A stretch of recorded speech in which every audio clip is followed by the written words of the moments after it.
मेरे संग की औरतें शीर्षक पाठ की चर्चा इसके पूर्व के विजुअल में भी हुई है।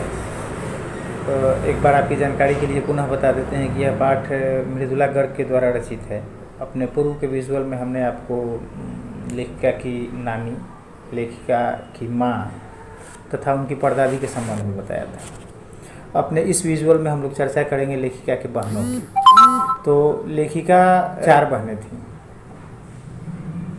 लेखिका 4 बहनें थीं और जैसा कि आप जानते हैं कि लेखिका की परदादी ने ये मन्नत मांगी थी दुर्गा माँ से कि हमारे बहू की पहली संतान लड़की हो। और जैसा कि उनके संबंध में पहले बताया है कि उनका तार जो था, उनके अंतर्मन का तार ईश्वर से सीधे जुड़ा हुआ था और देवी माँ ने उनकी मन्नत ऐसी सुनी कि एक के बाद एक लेखिका की 4 बहनें और हुईं। सबसे बड़ी बहन जो थी उनका नाम मंजुला भगत था, जिनको घर में लोग प्यार से रानी कह के बुलाते थे। दूसरे नंबर पर स्वयं लेखिका थीं जिनका नाम आपको पता है मृदुला गर्ग। इनके घर का नाम उमा था। तीसरी चित्रा थीं जिनको घर पर लोग गौड़ी कह के बुलाते थे। और सबसे छोटी बहन जो थी वो अचला, जिनका घर का नाम रेणु था। तो इस तरीके से लेखिका की 4 बहनें मंजुला भगत, मृदुला गर्ग, चित्रा और अचला, क्रमशः इनके नाम जो घर के थे वो रानी, उमा, गौड़ी और रेणु, यानी ये 4 बहनें 8 नामों से जानी जाती थी। इसके लिए आस पड़ोस वाले लेखिका के पिताजी से कहते भी थे, जैसा कि हमने कहा कि उस ज़माने में लड़कियों की संख्या घर में बहुत अधिक हो, यह लोग नहीं चाहते थे। तो आस पड़ोस के लोग ये कहते थे कि आपका मन इन 4 लड़कियों से नहीं भरा कि आपने हर का 2-2 नाम रख लिया।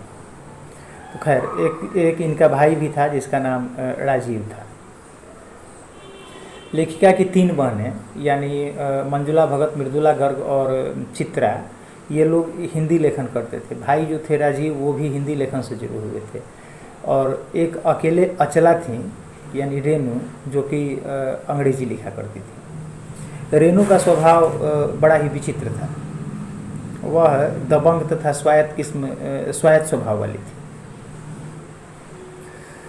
थी। स्कूल बस में बैठ करके सफ़र करना उनको पसंद नहीं था। यदि घर वालों की जिद के चलते वो घर से विद्यालय स्कूल बस में बैठ करके चली भी गई तो वापस आते वक्त तो निश्चय ही स्कूल बस में नहीं आती थी। उनका मानना ये था कि स्कूल बस में सफ़र करना जो है वह सामंतशाही स्वभाव का परिचायक है, इसलिए वो स्कूल बस में सफ़र नहीं करना चाहती थी। जिद्दी इतनी थी कि एक बार लेखिका ने एक घटना का जिक्र करते हुए लिखा है कि 1950 के अंतिम दौर में दिल्ली में बहुत अधिक बारिश हुई। बहुत अधिक यानी 9 इंच तक। 9 इंच का मतलब हो गया लगभग 23-23.5 सेंटीमीटर वर्षा हुई थी। सभी ने ये कहा कि कॉलेज बंद है, कॉलेज मत जाओ। रेणु को सबने कॉलेज जाने से मना किया, लेकिन रेणु का ये पूछना था कि कॉलेज से आपके पास कोई फ़ोन आया था कि कॉलेज बंद है। लोगों ने जब कहा कि नहीं, तो वो उस बारिश में पैदल चल करके कॉलेज गई। और जब चौकीदार देखा तो वो भी बेचारा हक्का बक्का रह गया कि अकेले यह लड़की इतना दूर सफ़र तय करके पैदल इस बारिश के मौसम में आ गई है। उसने कहा कि आज तो कॉलेज बंद है, कॉलेज की छुट्टी है। तो फिर वह उतना ही दूर पैदल चल के वापस भी आई। घर वालों ने जब पूछा कि बेवजह परेशान हुई हो, घर वालों ने जब ये कहा कि बेवजह परेशान हुई, तुमको मना किया गया था, तो उसने कहा कि अकेले सफ़र करने का मज़ा कुछ और है, इसका रोमांच कुछ और है। और पैदल मैं चल के गई, पैदल मैं चल के आई, तो इसका नफ़ा नुकसान हमको होना चाहिए। आप लोग व्यर्थ में क्यों चिंतित हो रहे हैं। अचानक बीए की परीक्षा देने से इनकार कर दिया। सब पढ़ाई लिखाई करने के बाद बीए की परीक्षा देने से इनकार कर दिया। जब लोगों ने ये कहा, घर के लोगों ने ये कहा कि बीए की परीक्षा दे लो, तो वो उल्टे घर के लोगों से बीए पास होने का फ़ायदा पूछने लगे। बीए पास होने का फ़ायदा क्या है, अब बीए नहीं पास करने से नुकसान क्या होगा। तो इस तरीके का स्वभाव था।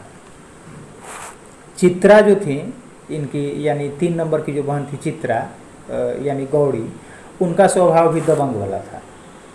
वह स्वयं कम पढ़ती थी और अपने सखी सहेलियों की मदद ज़्यादा करती थी। यानी दूसरों को पढ़ाने में उनकी रुचि अधिक थी, खुद पढ़ने में उनकी रुचि कम थी।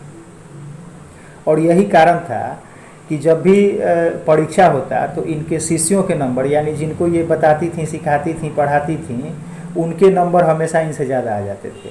इसका भी उन्हें कोई इसकी चिंता, कोई गम, कोई फिक्र उन्हें नहीं रहती थी। तो ये स्वभाव था इन बहनों का। चित्रा जो थी, उन्होंने पहली नज़र में अपने लिए लड़का पसंद किया। इतनी आज़ादी नहीं थी उस ज़माने में लड़कियों को, बहुत हद तक पर्दे में और पर्दे में रहना पड़ता था, परंपराओं का पालन करना पड़ता था। तो चित्रा ने अपने लिए स्वयं लड़का पसंद किया और ऐलान भी कर दिया कि मुझे शादी उसी से करनी है। घर में स्पष्ट रूप से बता भी दिया, लड़के को भी बताया कि मैं जो ठान लेती हूँ वही करती हूँ। चित्रा के इरादे के बारे में लड़के को पता नहीं था। अंत में जब उसे पता चला तो उसने भी अपना हथियार डाल दिया। यानी चित्रा की शादी उनकी मन मर्जी से, जो लड़का उन्होंने पसंद किया उसी से हुआ, उसी से हुई। तो ये स्वभाव था इन बहनों का, जिसमें अभी मुख्य रूप से हमने आपको रेणु और चित्रा के संबंध में बताया। सब के बावजूद ये चारों बहनें जो थीं, इनकी अपनी अपनी विचारधारा थी, अपनी अपनी सोच थी, अपने हिसाब से ये लोग चलते थे, लीक से हट के चलते थे, खुले विचार वाले थे, लेकिन परंपरागत तरीके से शादी की। यानी यहाँ लीक से हट के नहीं चले ये लोग। शादी विवाह का जो बंधन था, परिवार ने जहाँ तय किया, हालांकि चित्रा ने, हमने अभी कहा कि अपनी मर्जी से उनकी शादी हुई थी, लेकिन उसको भी परंपरागत तरीके से चित्रा ने भी निभाया और बाकी की अन्य बहनों ने भी अपने वैवाहिक जीवन को परंपरागत तरीके से जिया। यहाँ लीक से हट के चलने वाले लोग ये नहीं थे। हाँ, अपनी मर्जी से चलना इन्हें पसंद जरूर था। तो इनका मानना था कि कुछ रीति रिवाज, कुछ परंपरा यदि परिवार के द्वारा या समाज के द्वारा जो निर्धारित किया गया है, उसको निभाते हुए भी अपनी मर्जी के काम किए जा सकते हैं। अपनी मर्जी से वैवाहिक बंधन को पारंपरिक तरीके से जीते हुए, निभाते हुए भी अपनी मन मर्जी के काम किए जा सकते हैं और उसमें स्वतंत्रता रखी जा सकती है। जैसा कि आपने पूर्व के विजुअल में जाना है कि इनकी नानी और इनके नाना दोनों में कोई तालमेल नहीं था। एक अनपढ़ थी, दूसरे बहुत पढ़े लिखे हुए थे, या फिर इनकी माँ को लीजिए, इनके पिताजी को लीजिए। तो ये इन लोगों के दाम्पत्य जीवन में कहीं कोई खटास नहीं था।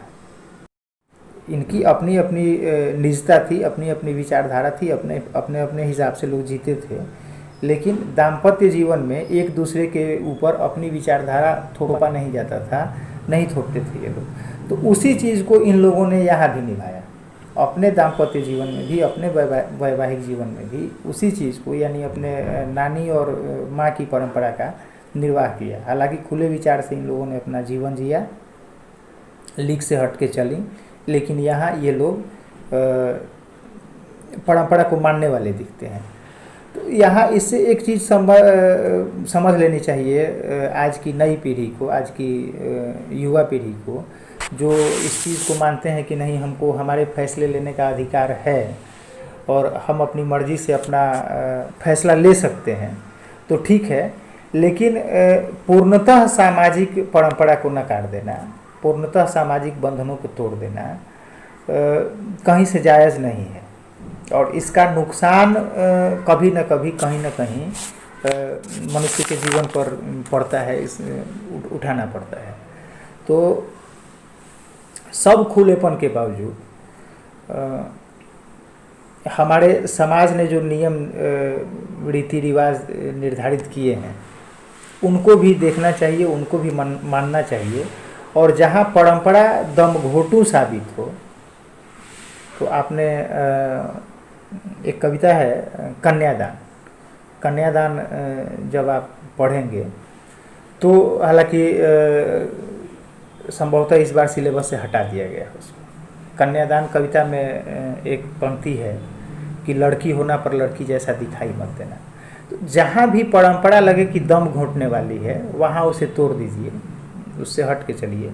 लेकिन यदि परंपरा हमारे भले के लिए है, उससे हमारा कुछ हित सध जाता है, तो हमें उसको मानना चाहिए और उसी पे चलना चाहिए।